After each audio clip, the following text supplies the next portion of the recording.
Il existe un cauchemar plus terrifiant qu'aucun autre. Un cauchemar qui a hanté des milliers de gens de par le monde. Je sentais une présence masculine. Elle était maléfique. Je me rappelle très bien de cette silhouette dans le couloir. Je savais que c'était une femme. Une entité pénètre dans la pièce. Elle paralyse sa victime et se glisse en elle pour l'attaquer. Elle me frappe si fort que j'en suis parfois éjecté de mon lit. Elle me serre la gorge si fort que j'ai l'impression qu'elle va écraser mon larynx. Quelquefois c'est une ombre, d'autres fois une vieille sorcière et d'autres fois encore un démon. Mais quelle que soit la forme que revêt cette chose, les effets de ces attaques sont bien réels. Elle épuise ceux qu'elle frappe et ravage leur vie. Les victimes affirment être éveillées lors des attaques. Elles sont certaines de leur réalité. La science, la psychologie et la religion se sont penchées sur ce phénomène. Peuvent-elles expliquer le mystère de la chose ?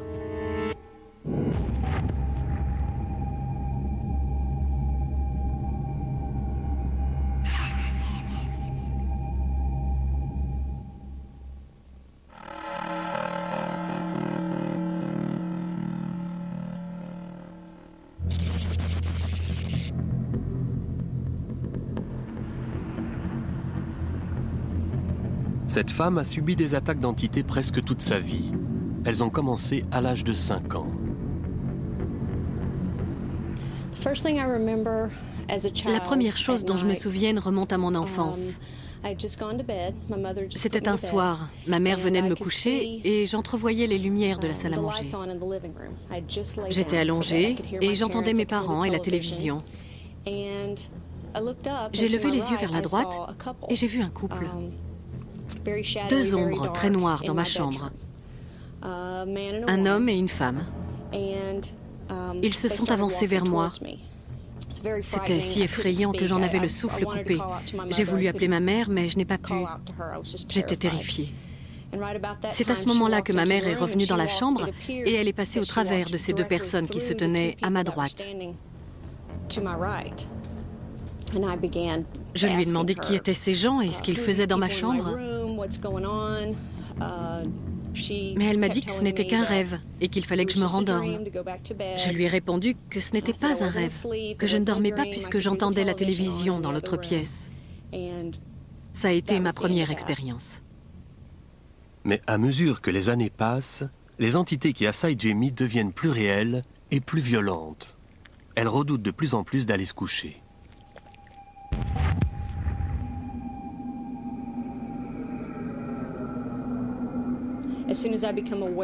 Dès que je sentais une présence dans la pièce, j'étais paralysée. Impossible de bouger, de crier, d'appeler à l'aide.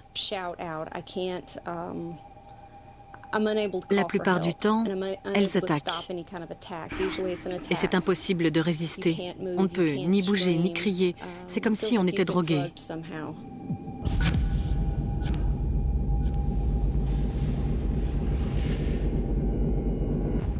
Ce que j'ai vu de plus distinctement de l'ombre masculine, c'est le nom que je lui donne maintenant, c'est son bras, parce qu'il m'a enserré la gorge plusieurs fois avec. Il est très violent.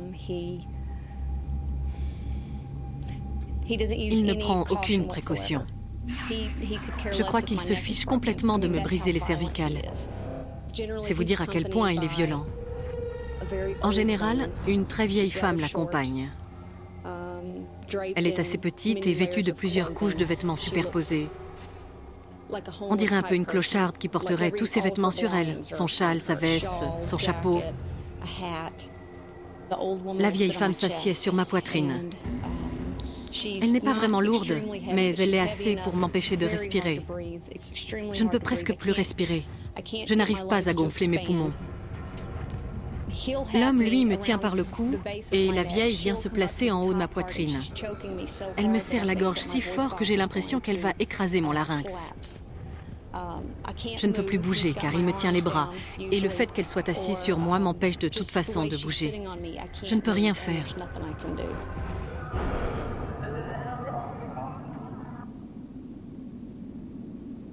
Ce qui rend ces agressions plus terrifiantes encore, c'est la conviction qu'a Jamie d'être réveillée. J'ai peur. Et pour moi, c'est très réel. Je vois ma chambre, je cherche une issue possible. Je peux voir mon horloge, les rideaux et tout dans la pièce me confirme que c'est bien réel, que cela m'arrive vraiment. Je me demande pourquoi mon mari ne les entend pas. Comment cela se fait qu'il ne nous entend pas lutter? Et je me demande aussi ce qui va arriver quand ils m'auront tué. Qui est le prochain sur la liste? Mon esprit et mon corps me disent que j'ai subi tout cela. Mais pour le reste du monde, pour tous les gens que je connais, mes collègues, mes amis, ma famille, les médecins, ce n'est qu'un mauvais rêve qu'il faut dépasser.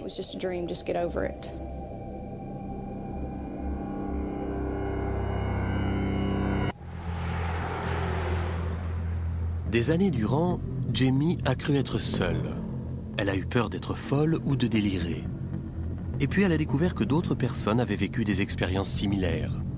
Suite aux recherches effectuées pour ce documentaire, nous avons reçu des centaines d'appels. Je dormais dans mon lit et il y avait une présence dans la pièce. J'étais paralysée dans mon lit, j'ai vu une sorte d'ombre. Elle mesurait environ 2 mètres, plus d'1,80 m, très grande. Elle était assise sur ma poitrine. Assise sur ma poitrine. C'était une vieille femme à garde, elle avait des cheveux gris et sales. Une vieille femme se tenait devant moi. Il y avait une vieille femme. Ce n'était pas un cauchemar, je sais que je suis éveillée quand cela arrive. On ne peut échapper à la chose qui est dans la pièce. C'est un sentiment de peur panique.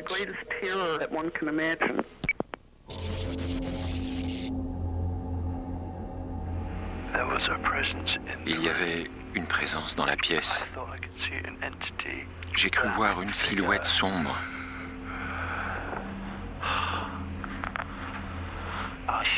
Oh non. Il y a quelqu'un dans la pièce. Aidez-moi. Matt Watkins est étudiant en psychologie à Bristol. Il a lui aussi souffert d'attaques d'entités durant presque toute sa vie. Mais à la différence des autres, il a pu enregistrer ces événements. Vendredi 26. Il est 3h40 du matin. J'ai vu des choses. J'en tremble encore. Il y avait une présence ici, c'est certain. Oh non.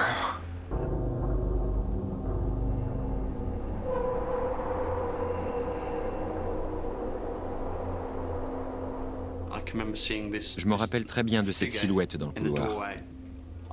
Je savais que c'était une femme. Elle était vieille et elle avait un visage hagard. Quand elle m'a vu, elle m'a regardé dans les yeux et elle a couru vers moi. Ou plutôt, elle a glissé vers moi et elle s'est arrêtée juste devant moi. Elle était vraiment à 5 cm de mon visage et elle me regardait dans les yeux. Son mascara noir avait coulé sur son visage. La panique, c'est incroyable la panique que l'on ressent. Imaginez un peu, vous êtes dans votre lit, il fait sombre et un intrus vient d'entrer chez vous. Vous êtes complètement paralysé. L'adrénaline monte et le réflexe normal voudrait qu'on se batte ou qu'on prenne la fuite. Mais on ne peut rien faire, on ne peut pas se défendre. C'est une expérience très inhabituelle. On se sait victime d'une sorte d'hallucination, mais pour certaines personnes, il s'agit d'une sorte de fantôme ou de divinité.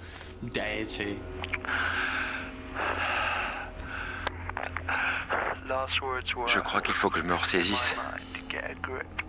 C'est juste le plancher qui craque. Rendors-toi. Ne t'inquiète pas. J'ai commencé à m'interroger sur la nature de la réalité. Et j'ai cherché des réponses dans différents domaines, comme la psychiatrie, la parapsychologie.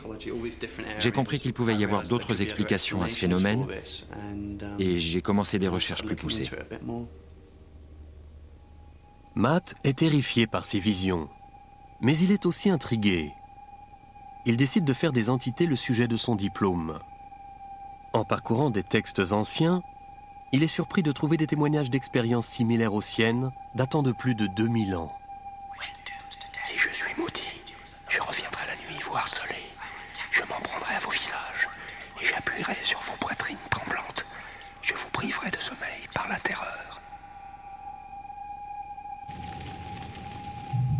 Et il ne s'agit pas seulement de littérature. De nombreux artistes ont également décrit l'entité. Au Moyen-Âge, elle était souvent représentée sous la forme d'une bête cornue qui attaquait les femmes endormies et les violait parfois. Des tableaux plus récents la représentent comme une créature démoniaque, assise sur la poitrine de ses victimes paralysées. Comment se fait-il qu'on trouve autant de descriptions de la chose? Et pourquoi se ressemble-t-elle autant? Il existe peut-être une réponse.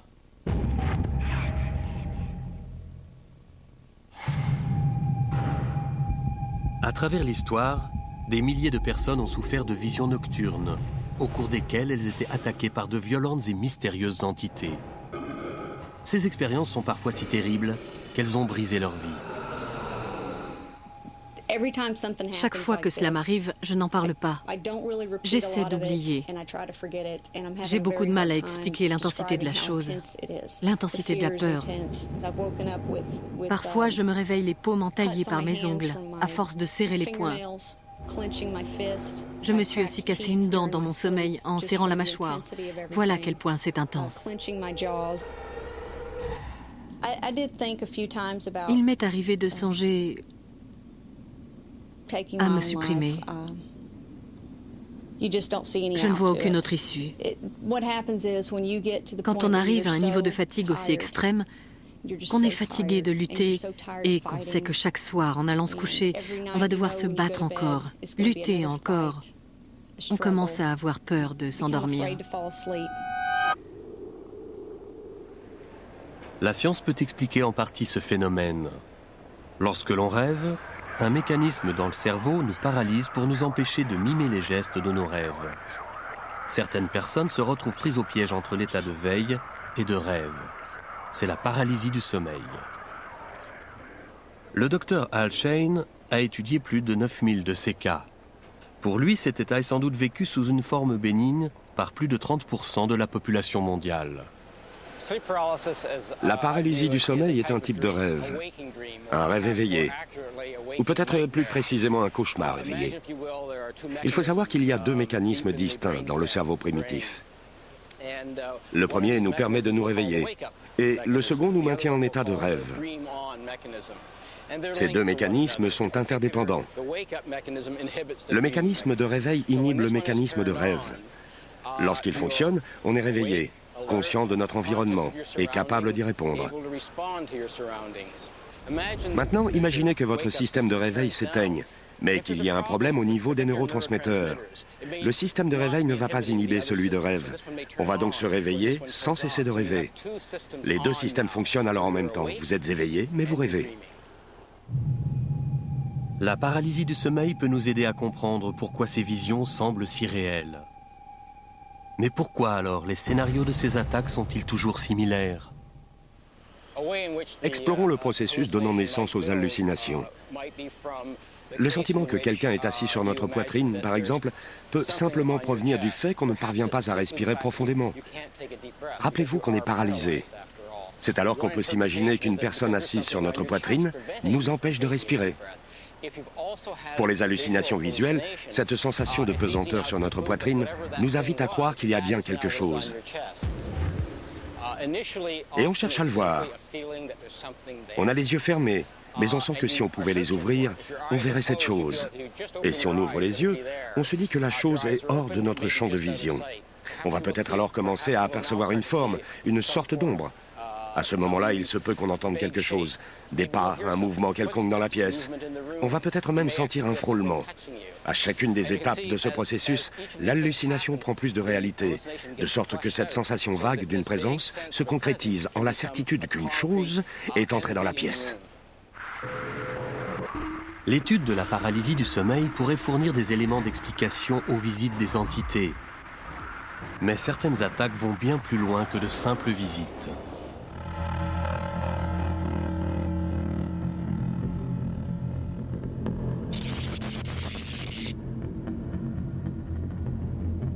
Malgré une enfance normale, Mark Gillen est victime de troublantes attaques nocturnes depuis l'adolescence.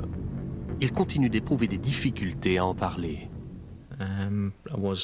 La première fois que ça m'est arrivé, j'avais 17 ans. Je suis allé me coucher, comme d'habitude, et je m'étais endormi. Je dormais bien. Lorsque, vers le milieu de la nuit, j'ai été réveillé par la sensation qu'il y avait quelqu'un dans la chambre.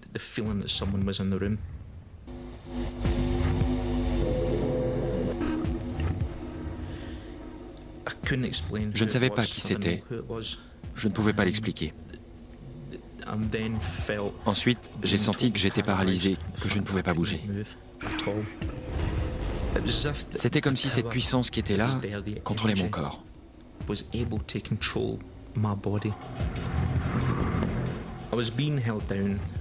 Elle me maintenait sur le ventre. Je sentais ses mains sur mon dos. Je savais que c'était un homme. Je pouvais sentir sa corpulence. C'était celle d'un adulte. Et à ce moment-là, il m'a violé. Je l'ai senti me pénétrer. Je le sentais aller et venir sur moi.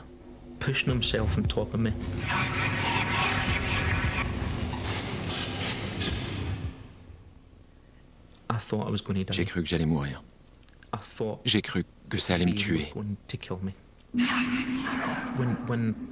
Et quand la paralysie a cessé, j'ai senti que cette présence s'était retirée dans un coin de la chambre. J'entendais des craquements. Elle ne bougeait pas vraiment, mais j'entendais des grincements, comme si quelqu'un était là.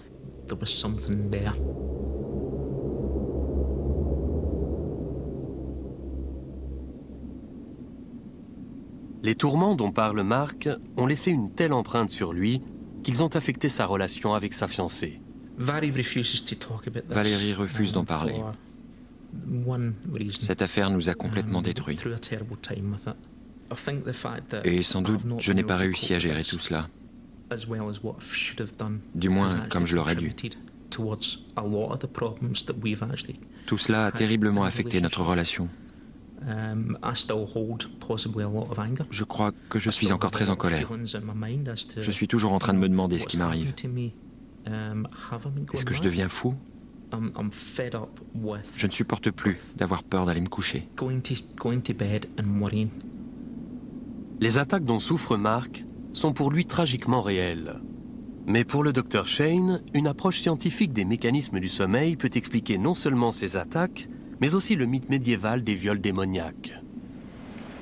Les sensations de viol sont assez rares, mais elles se produisent toutes pendant les périodes de MOR, les mouvements oculaires rapides.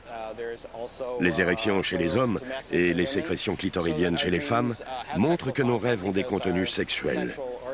Les aires sexuelles du cerveau sont actives. Il n'est pas surprenant que la combinaison entre la peur et le sexe conduise à des scénarios de viol. Mais pour Mark, un élément reste encore inexpliqué. Sa chambre était auparavant celle de son frère aîné. 2 ans avant que ceci ne se produise, cette chambre était celle de mon frère. Il dormait là. Je lui ai parlé de ce qui m'était arrivé dans la chambre. Et il m'a révélé qu'il avait vécu des expériences similaires.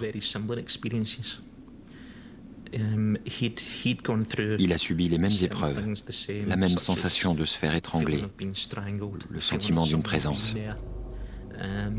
Il ne s'est pas appesanti sur les détails. Il doit être comme moi, terrifié à l'idée d'en parler. Est-ce une coïncidence que cela se soit produit dans la même pièce? Je n'en sais rien. Pour les uns, la paralysie du sommeil est héréditaire, ce qui expliquerait ce genre de cas. Mais pour d'autres, les choses ne se manifestent qu'en certains endroits et à certaines personnes. Le professeur David Offord étudie le phénomène depuis plus de 30 ans.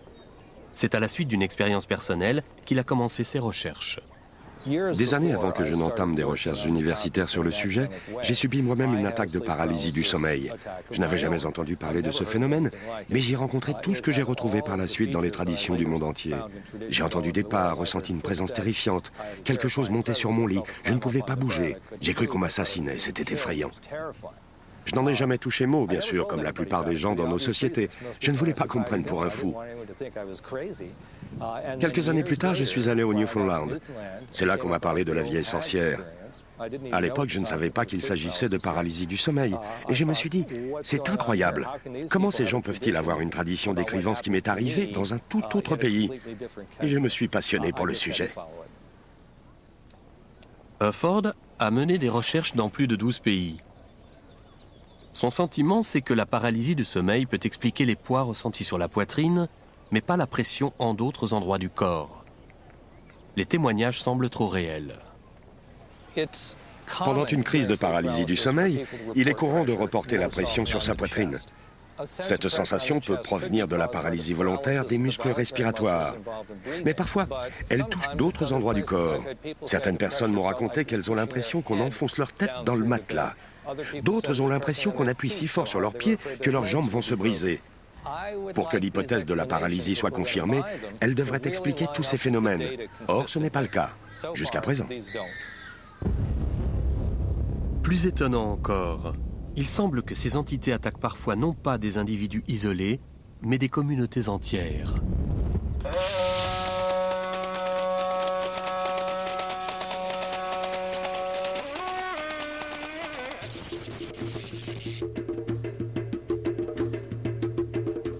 Les habitants de l'île de Pemba, au large de la côte est de l'Afrique, affirment subir des attaques d'entités depuis plus d'une décennie. Comme Mark Gillen, certains ont eu la sensation d'être violés. Ils appellent cette entité le Popaboa.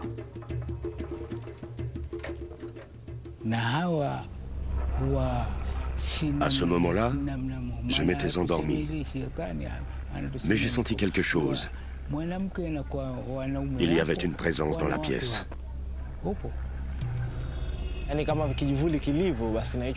Je me souviens que l'ombre est passée à travers le mur. C'était incroyable. Et elle s'est mise à marcher vers moi. C'était effrayant.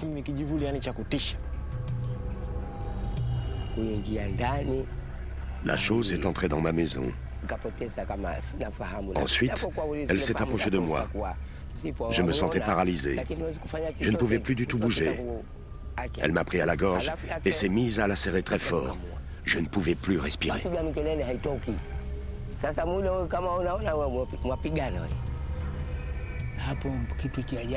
Toutes les portes de la maison étaient fermées à clé. Je ne sais pas comment cette chose est entrée. Elle voulait me violer. En me réveillant, j'ai trouvé du sperme sur mon dos.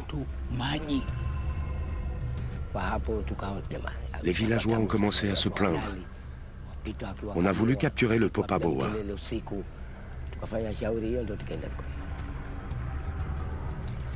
Mais on ne l'a trouvé nulle part. Je crois que c'était un shaitan, un mauvais esprit, un démon. Depuis le début des attaques, il y a 10 ans, les villageois ont appelé leur foi à la rescousse. Nombre d'entre eux se protègent désormais du Popaboa en portant des pages du Coran cousues dans un sac qu'ils gardent avec eux en permanence.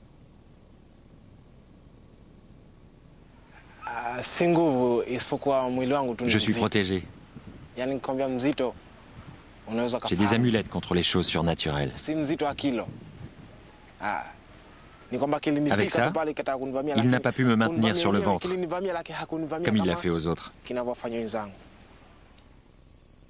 Pour les habitants de Pemba, l'origine surnaturelle de ces attaques ne fait aucun doute.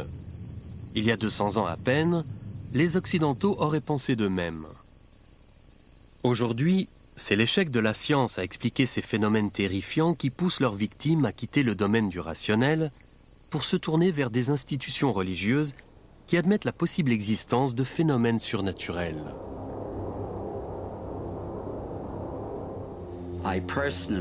J'ai vu de mes yeux certaines des choses qui visitent Ted.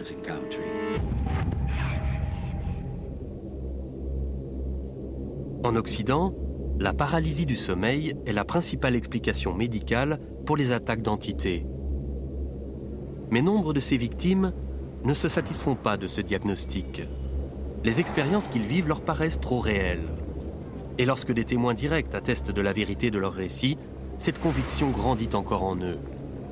En désespoir de cause, un homme s'est tourné vers sa religion et vers un prêtre catholique qui admet que ces récits puissent être vrais.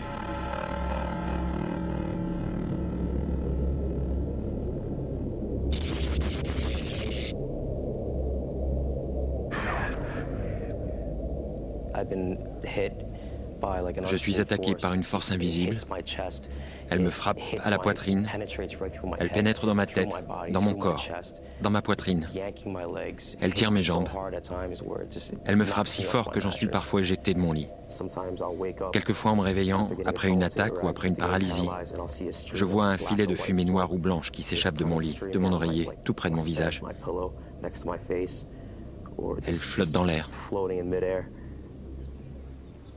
Ted Philippon vit à Greenwich Village, à New York.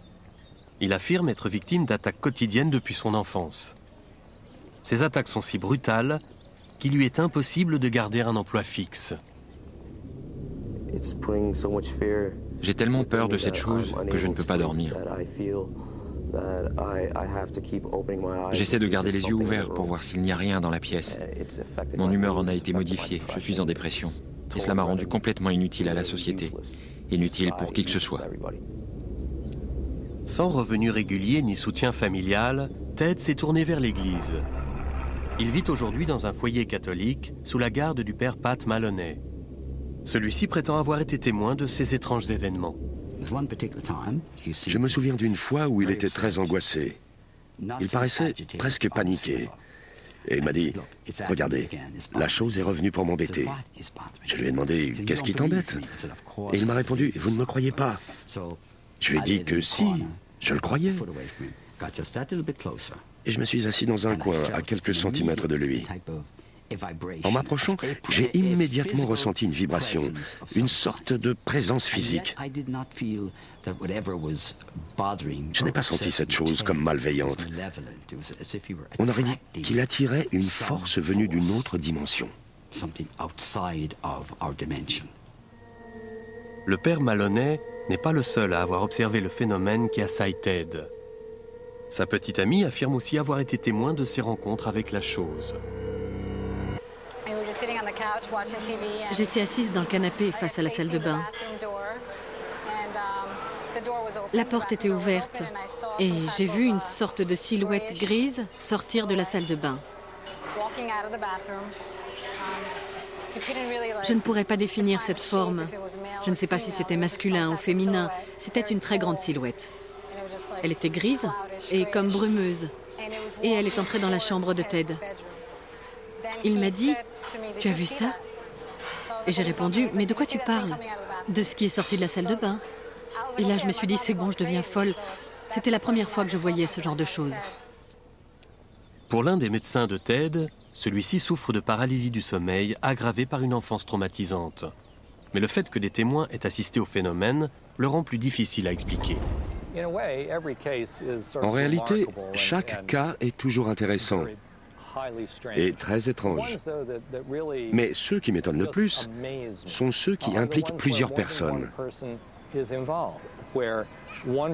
L'une d'elles souffre de paralysie du sommeil. Elle entend ou voit des choses. Et dans la maison, une autre personne va entendre ou voir les mêmes choses au même moment, bien qu'elle ne souffre pas de paralysie du sommeil. Comment expliquer ce phénomène ? Nos hypothèses sont trop réductrices. Il a vu des psychiatres, des médecins. On a tout essayé. J'ai prié avec lui. J'ai mis tout mon savoir à disposition. Mais je reste convaincu qu'il y a quelque chose. L'expérience de Ted déconcerte les scientifiques, mais elle ne surprend pas les traditions religieuses millénaires. Celles-ci admettent que ces attaques existent et pensent même qu'elles peuvent être traitées. Lou Gentile est un démonologue et un fervent catholique romain. Il affirme avoir souvent soulagé de leurs maux des personnes comme Ted. Nous l'avons fait venir à New York pour confronter sa méthode au cas de Ted. La démonologie est l'étude des anges déchus. On étudie ce qui est de l'ordre du mal. Ce peut être une religion, un démon, un diable, ce genre de choses. Je rencontre chaque mois des cas de démons malveillants, diaboliques. Et 5 ou 6 fois par mois, il s'agit d'un cas avéré d'activité maléfique. Lou et son assistant se rendent au foyer pour faire connaissance avec Ted. Ils vont le soumettre à un interrogatoire poussé pour tenter de déterminer si ses attaques sont d'ordre psychologique ou surnaturel. Je vais te poser des questions. Elles sont parfois un peu personnelles, mais le but, c'est de t'aider, d'accord? Je ne suis pas là pour te faire du mal, t'exploiter ou quoi que ce soit. Je suis là pour comprendre ce qui t'arrive. Je donnerai tout pour que ces expériences que j'endure s'arrêtent. Définitivement. Consommes-tu de la drogue? Non. As-tu déjà pris des hallucinogènes? Non. Pas d'acide? Non. As-tu déjà subi un examen du sommeil? Non. Souffres-tu d'une quelconque névrose, narcolepsie, syndrome de Tourette, trouble de la personnalité? Non. Rien de ce genre. Bon, es-tu prêt à voir un médecin s'il s'avère que ce qui t'arrive est purement psychologique? Oui.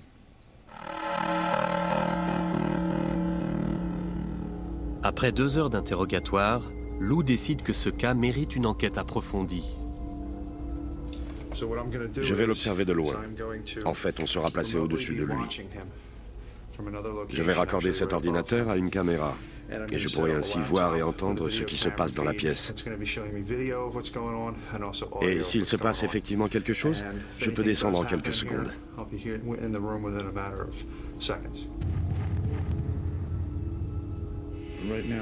On est juste au-dessus de Ted.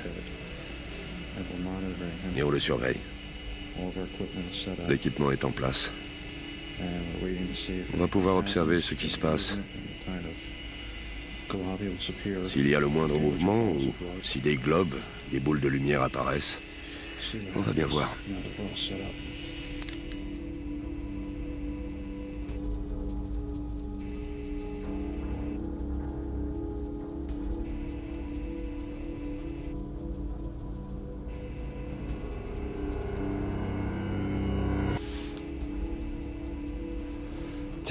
Ted a dit que quelque chose avait tiré sa jambe. Et sur la vidéo, on a vu sa jambe bouger brusquement. Je vais descendre le voir. Et je vais rester avec lui. On écoutera après ce que j'ai enregistré en EVP. L'EVP, ou phénomène vocal électromagnétique, est l'enregistrement de sons inexplicables que certains interprètent comme surnaturels. On affirme que ces enregistrements peuvent capter les voix des esprits à une fréquence inaudible pour l'oreille humaine. Il dit que quelque chose l'a touché et a tiré sa jambe. Je vais rester avec lui dans la chambre. Je vais poser quelques questions sur le magnétophone et on verra ce que ça donne. J'ai tenté de communiquer avec cette chose. Mais ça n'a rien donné. Pire encore, non seulement je n'ai pas eu de réponse, mais les attaques se sont intensifiées après 10 minutes de questions. Début de l'EVP, 30 juillet 2001, à exactement 2h45 du matin. S'il y a un esprit autour de nous, qu'il se nomme sur le magnétophone. Êtes-vous un esprit exilé de la lumière de Dieu? Je vous demande de cesser d'importuner Ted.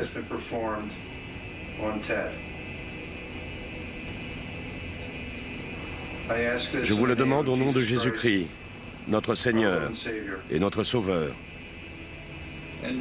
Fin de l'enregistrement. Comme on s'y attendait, on n'obtient aucune réponse audible dans la chambre.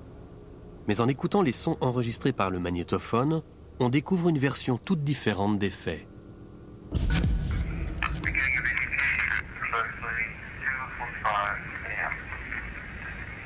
Après chaque question, le magnétophone enregistre des sons étranges.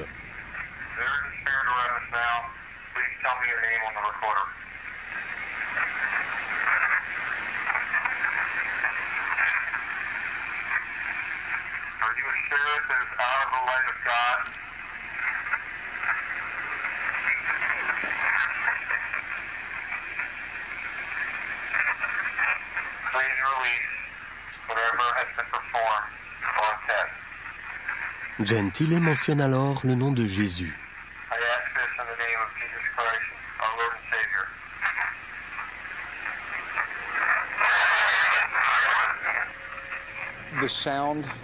Pour certaines personnes, le son que vous venez d'entendre ne serait qu'une décharge statique. Je trouve ça ridicule.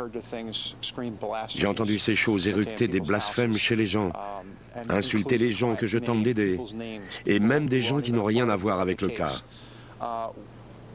Ce que vous avez entendu est bien réel.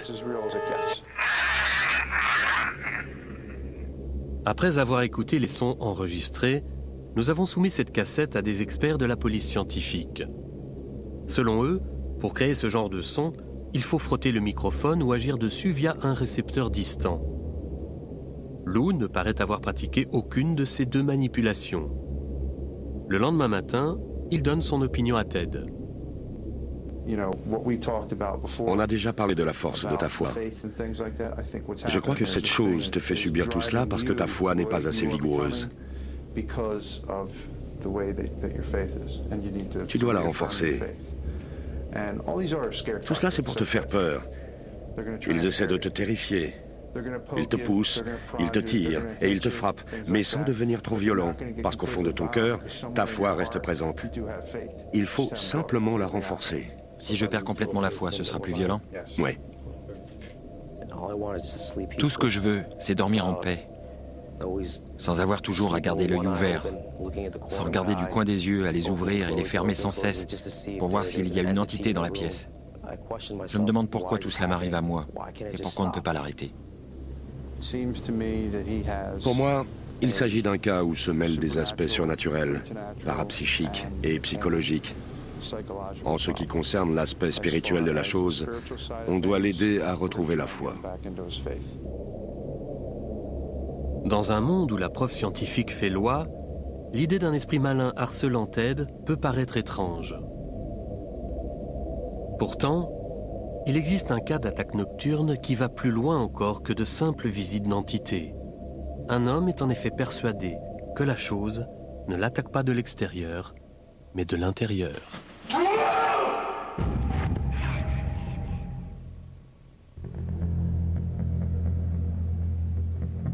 Les chercheurs interprètent de façon rationnelle les attaques d'entités, mais ce sont leurs patients qui doivent en subir les terribles manifestations. Elles se produisent à des degrés divers, allant de la simple menace au viol. Mais pour cet homme et sa famille, il s'agirait plutôt de possession.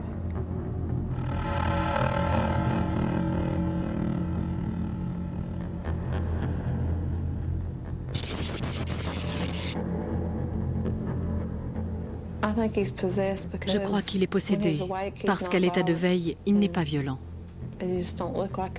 Il n'est plus lui-même quand il est atteint de terreur nocturne. Il ne se ressemble pas. Il pousse un cri terrifiant, il a les yeux vitreux. On dirait vraiment que ce n'est pas lui.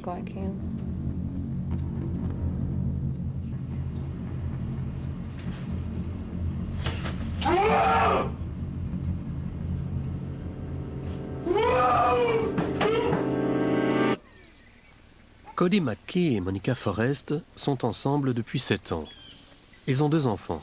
Malgré une enfance difficile et une adolescence violente, le plus grand problème de Cody, ce sont les mystérieuses attaques qui tourmentent son sommeil. Et même s'il semble voir des choses, il n'a jamais aucun souvenir de ces attaques. Les membres de sa famille, quant à eux, craignent pour leur vie. Je ne me rappelle de rien.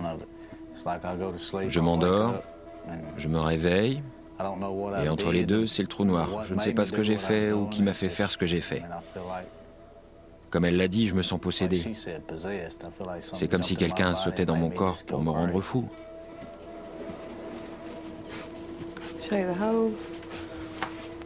Vous voyez ces trous? Il les a faits lors d'une terreur nocturne. Quand il a enfoncé son poing dans le ventilateur, il a foncé vers l'avant, vers l'arrière et puis droit dans le mur. J'ai fait des trous dans les murs, j'ai mis mes mains dans un ventilateur, j'ai fait des trous dans la porte, j'ai arraché le bout de mon orteil. Il a donné un coup là-dedans avec son pied, ou plutôt avec son orteil. Je me souviens qu'une nuit, j'ai cru sentir cette chose sauter en moi et prendre possession de mon corps. Et c'est la nuit où j'ai sauté par la fenêtre. Il est passé à travers cette fenêtre. On aurait dit que quelqu'un l'avait jeté parce qu'il était tout raide, il n'avait aucun élan. Je n'ai rien entendu de plus, il a sauté par la fenêtre. Quand je suis arrivé derrière la voiture de son père, quelqu'un m'a dit « À bientôt, Cody ». J'ai entendu ça et je me suis réveillé. « À bientôt, Cody ». Je suis retourné vers la caravane et en marchant, je me suis aperçu qu'il m'était arrivé quelque chose. Et c'est là que j'ai vu que je m'étais coupé. J'ai eu 60 ou 70 points de suture. Mais Cody n'est pas le seul à avoir été hospitalisé à la suite d'une attaque. La nuit où il m'a cassé le nez, j'ai cru qu'il se dirigeait vers les enfants. Alors sans réfléchir, je l'ai attrapé pour le réveiller et en voulant dégager son bras, il m'a frappé.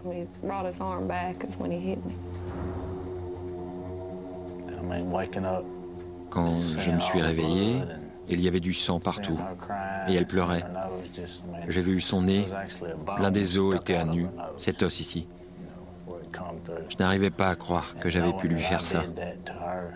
J'étais complètement chamboulé.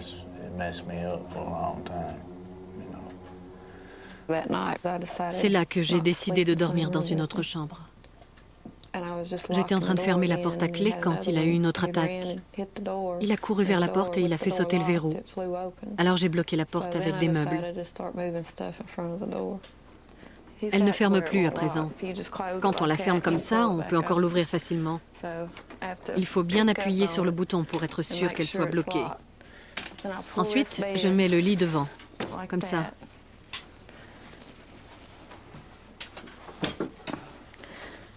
Et je mets cette table devant le lit pour qu'il ne puisse pas entrer.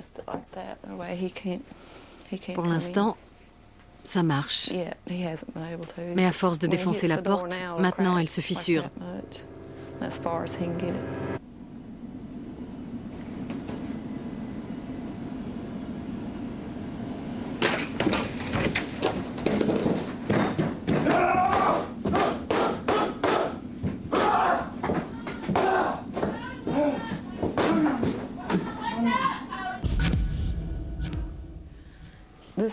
C'est complètement fou de devoir dormir comme ça.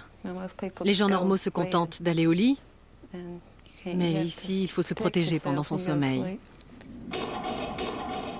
Monica et Cody n'ont pas les moyens de consulter des médecins.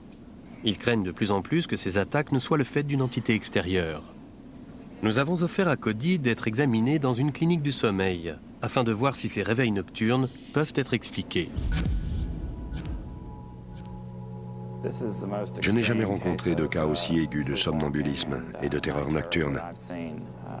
On m'avait parlé de cas semblables, mais c'est la première fois que notre établissement en traite un de cette importance. Cody va passer quelques nuits dans le laboratoire du sommeil. Les médecins vont ainsi pouvoir étudier son activité cérébrale et sa tension musculaire. Ils vont aussi le filmer dans son sommeil grâce à une caméra infrarouge et du matériel d'enregistrement sonore. Si vous avez besoin de quoi que ce soit pendant la nuit, utilisez l'interphone. N'hésitez pas, d'accord? À demain matin. Bonne nuit, je t'aime. Moi aussi, je t'aime. Ça ira? Bonne nuit.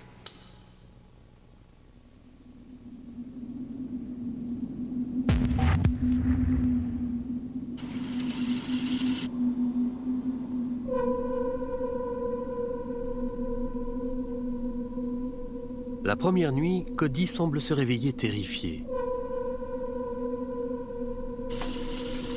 L'électroencéphalogramme montre qu'il est en phase de sommeil profond et qu'il ne rêve pas.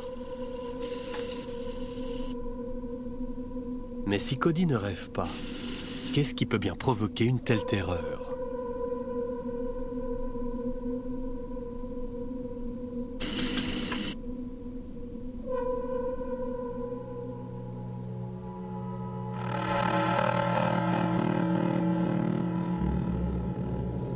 Le lendemain matin, le docteur Davila étudie la vidéo.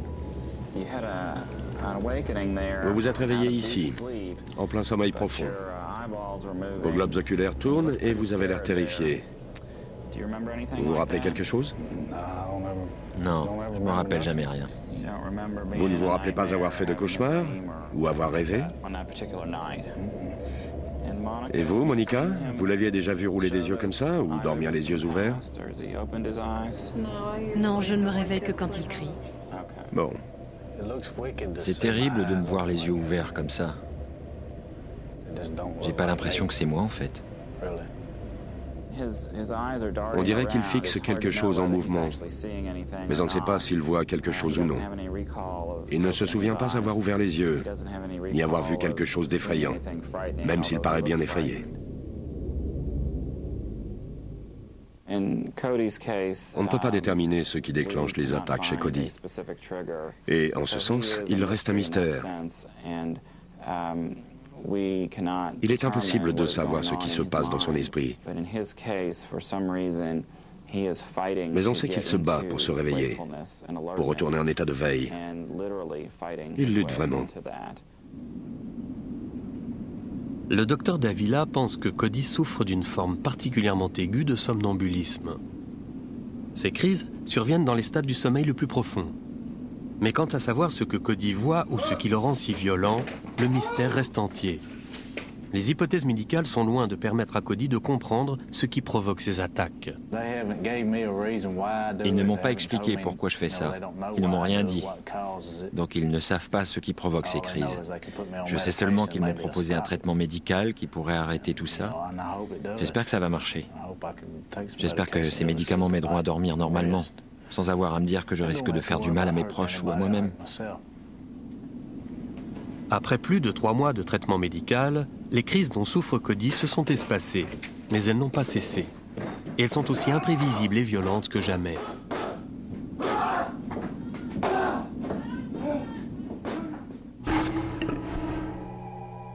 Les victimes de ces attaques nocturnes témoignent d'un phénomène qui échappe encore à notre compréhension. De nombreuses explications scientifiques prétendent donner la clé de ce phénomène. Mais aucune de ces solutions, du moins celle que je connais, n'explique la totalité des expériences vécues. Il se peut qu'un jour, on parvienne par ce biais à les expliquer toutes. Mais pour l'instant, c'est une insulte à l'intelligence des gens de leur proposer des explications scientifiques, vagues, bâclées et hypothétiques. On se dit, au moins c'est scientifique, donc il faut l'accepter. Ce n'est pas une solution. Il faut que ces hypothèses prennent en compte toutes les expériences. Et pour l'instant, aucune n'y parvient. Alors bonne chance à tous, continuez à sonder ce mystère, car il est loin d'être résolu. La science parviendra peut-être un jour à rendre compte de toutes les attaques nocturnes. Jusqu'à ce jour, leurs victimes continueront à vivre dans la peur de ce qui est tapis de l'autre côté du sommeil.